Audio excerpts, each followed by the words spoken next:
Sugeng injing para siswa kelas 9 ing pasinaon basa Jawa semester genep iki kita ketemu maneh kaajab kelas 9 tansah pinaringan kasarasan diaturake saka sawernane penyakit mligine virus corona.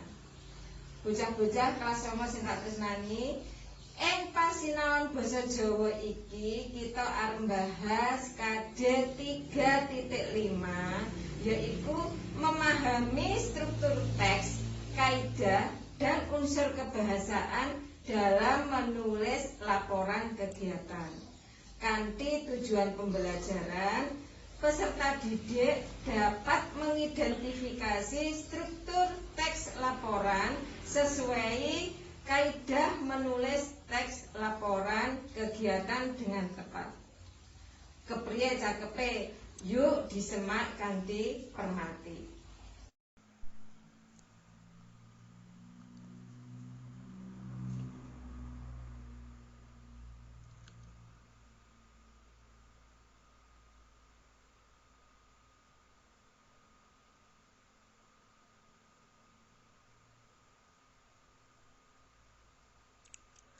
Wangune teks laporan kegiatan. Laporan kegiatan disusun sawise kegiatan wis rampung dilaksanakake. Dene tujuan panulisan teks laporan kegiatan yaiku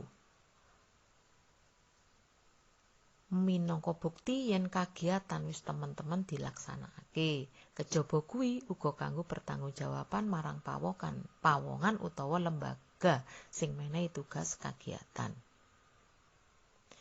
Struktur teks laporan kegiatan iku ana 3: pambuka, isi, panutup. Pambuka. Ning pambuka iku ana apa wae engko? Iku ana lelandhesan pamedharan. 2 ana tujuan. Ning isi ana apa wae? Ana jenenge kegiatan. 2 ana wektu. Tentu wae waktu kegiatan. 3 ana kelompok ya. Kelompok iki menawa anggone nggawe teks laporan kegiatan kanthi kelompok, nanging ana uga sing mandiri. Banjur 4 deskripsi ringkes.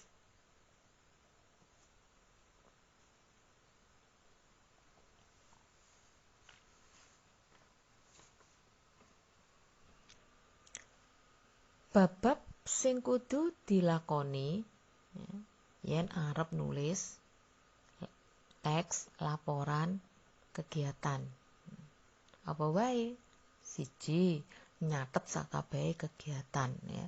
Ada dasar jadwal sing wis kaleksanan apa dene sing durung kaleksanan. 2. Nglumpukake data-data utawa bahan-bahan sing arep dilaporake. 3. Gawe cengkorongan utawa warangka laporan kang isine pambuka, isi lan panutup. 4. Ngembangake cengkorongan laporan sing wis digawe.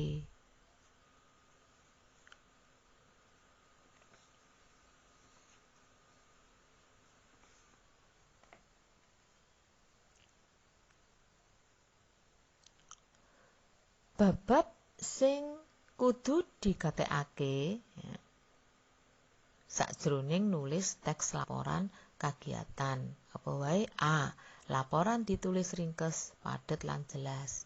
B. Panulise runtut lan sistematis. C. Basa sing digunakake kudu prasaja lan gampang dimengerteni. D. Isine jangkep. Ing kene wis nyakup sakabehe kegiatan kanthi rinci. Banjur E. Ada dasar kanyatan data.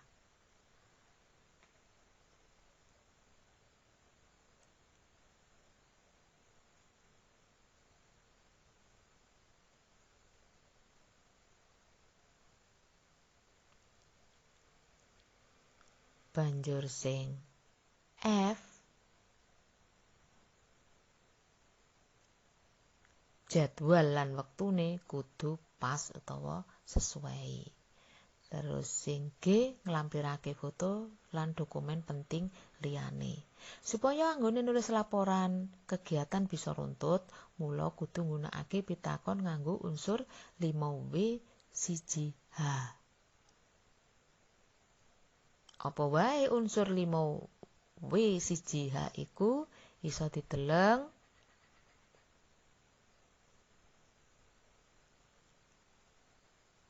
ana what's, who, ana why, ana when, ana where, ana how.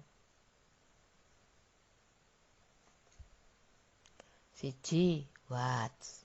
What iku tegese apa, gunane kanggo nakokake barang.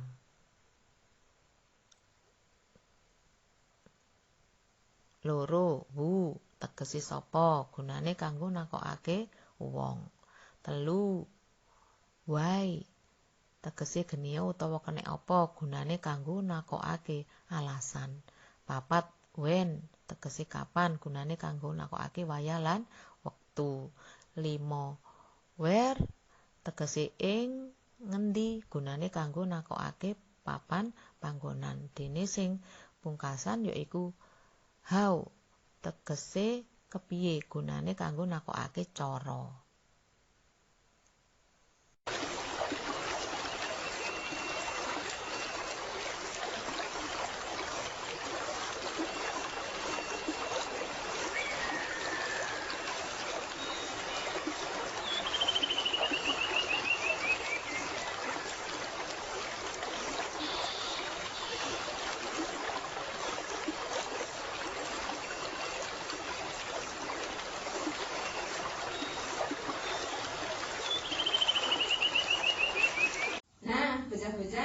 Sakwise nyinau materi iku mau, saiki sampeyan kabeh wis padha ngerti nggih?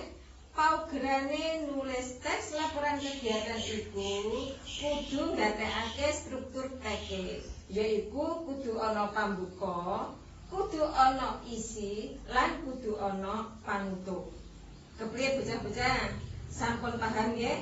Ojo lali gladen sing wis diaturno mau enggal-enggal digarap. Gladene tak baleni ana ing kene, yaiku nomor 1, tulisan rumusan tujuan teks laporan kegiatan loro bae. Gladen sing kepindho yaiku gawe pambukane teks laporan kegiatan kanthi tema pariwisata. Wis jelas nggih tugase apa? Cukup semene materi ing dina iki. Ojo lali tetep jaga kesehatan lan terus semangat. Matur nuwun. Wassalamualaikum warahmatullahi wabarakatuh.